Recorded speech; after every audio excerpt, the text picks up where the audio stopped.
Live to Barnaby Joyce, the member for New England. He joins us on the phone. Thanks for your time. Can we begin, Barnaby, with the latest? What's the situation like in your electorate, those areas affected? Okay, we had a real problem at a place called Torrington. I believe, speaking to the mayor, we've lost 8 houses there. Obviously, Waitalabar has been decimated, and we had the tragedy of 2 people who were killed there. We have a number of people in hospital. We have conditions today which the wind is starting to pick up as I speak. To be honest, I think we've got a greater control over the fire ground than we've had, and let's just hope and pray that that remains the case. There are still fires north of Gyra, and the kids are up there swimming at the moment. Were asking me whether they should come back, but Gyra's safe.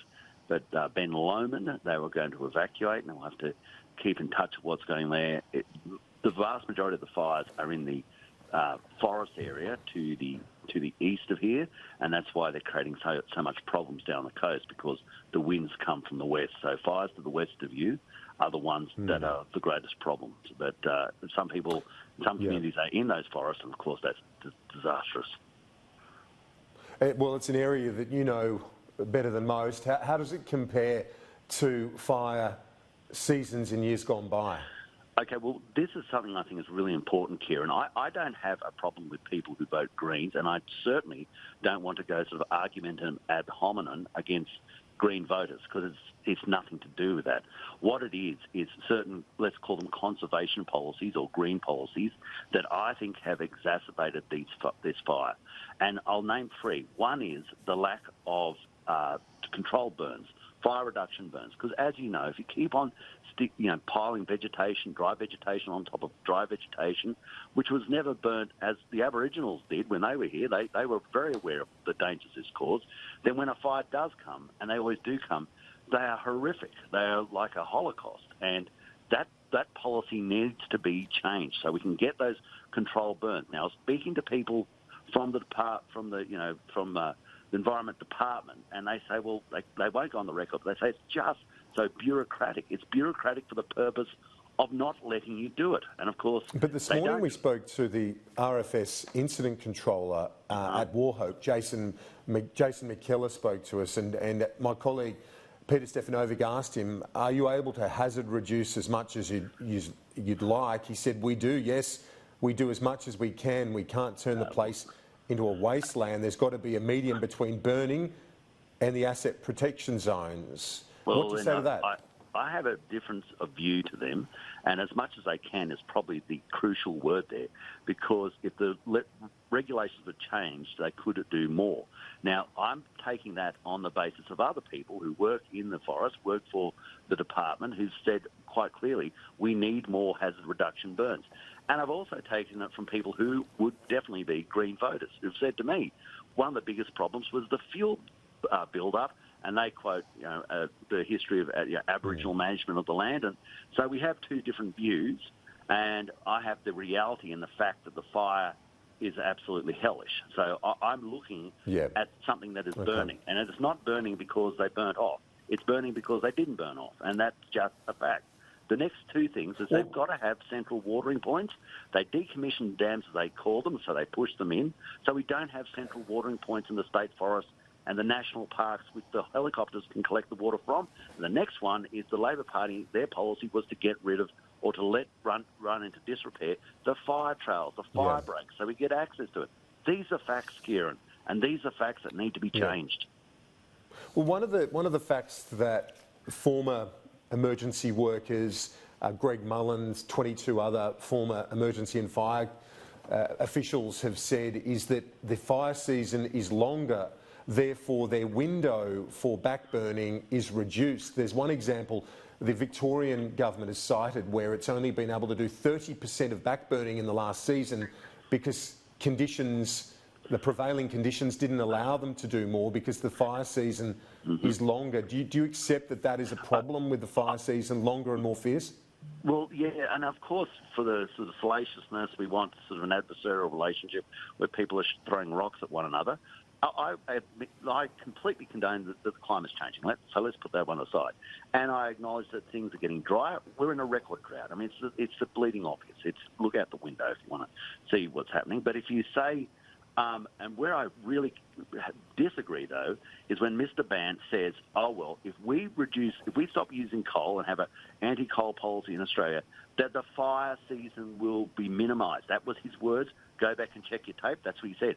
That is, it's either a lie or absurdly misrepresenting and wrong. And I think because there's no policy domestically in Australia that's going to have any effect on the climate whatsoever.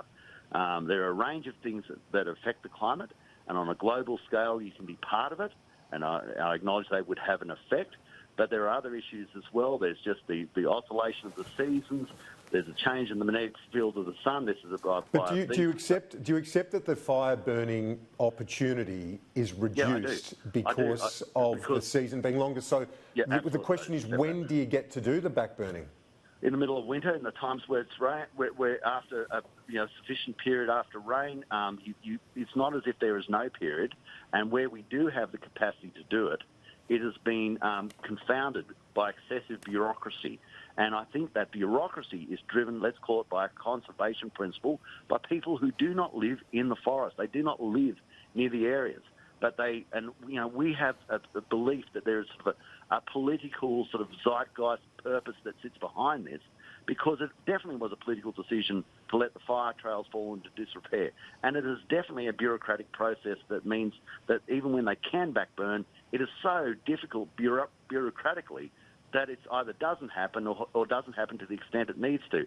And it was a process, and it is a policy, that they don't have central watering points in the state forests and in the areas where they can get access to the mechanisms to fight these fires. And these are and the other thing, Kieran, the trees right next to roads. And of course, the trees burn, fall over the roads. The fire trucks can't get in, and more importantly, people trying to escape the fire can't get out. But the thing is that we hear from, as I mentioned, Jason McKellar, the incident controller. The New South Wales Deputy Commissioner Rob Rogers said earlier that hazard reductions have gone on each and every year. Each year we get as much done as we would like. Well, see, we're always using significant words there. As they are. But do they have enough resources to get it done? Well, I just think Kieran, in the first instance, they may need more resources, but they also need legislation, regulations that allow them to get in there and do it in a more substantial way. And the crazy thing there, Kieran, is I acknowledge that the two people who died were most likely people who voted for the Green Party, so I'm not going to start attacking them. That's the last thing I want to do.